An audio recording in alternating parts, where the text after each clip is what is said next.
Malheureusement, nous négligeons trop l'impact que peuvent avoir nos pensées dans nos vies.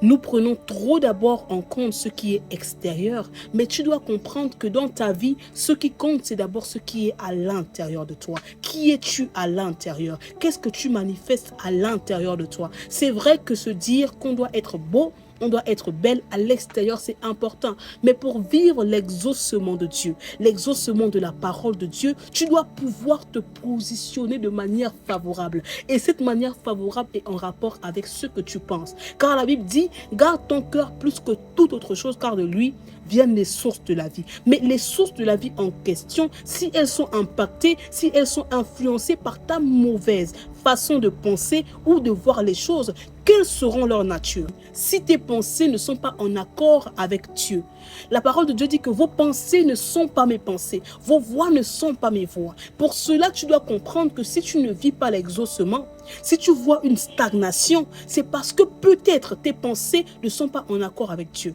Tes pensées sont trop dirigées vers ta nature humaine. Mais tu dois comprendre que pour aller plus loin, pour aller plus haut, les pensées sont des directoires. Les pensées sont des trajectoires. Tel l'homme pense, tel il est. C'est important de prendre cela en compte. C'est important de se dire, je dois revoir comment est-ce que je réfléchis, je dois revoir comment est-ce que je pense, parce qu'au final, la qualité de mes pensées peut se refléter sur mon cœur. Et si mon cœur est impacté par ces pensées qui ne viennent pas de Dieu, au final, ce qui sortira de moi, comme l'évêque Michel pouvait le dire, tu n'as pas ce que ta langue dit, tu as ce que ton cœur croit. Et si ton cœur croit en ces paroles néfastes, en ces paroles négatives, tu verras que tu vas juste déclarer ce qui est dans ton cœur. Donc à partir d'aujourd'hui, j'aimerais juste t'inviter à revoir ton cœur, à te poser les bonnes questions. Est-ce que mes pensées, est-ce que ce en quoi je crois est en rapport avec ce que Dieu dit de moi?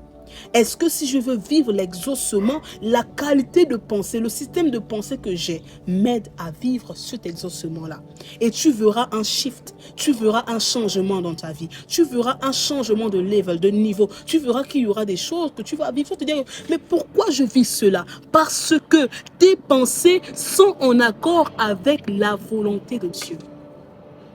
Revois tes pensées, pose-toi les bonnes questions et tu verras un changement dans ta vie. Que Dieu te bénisse.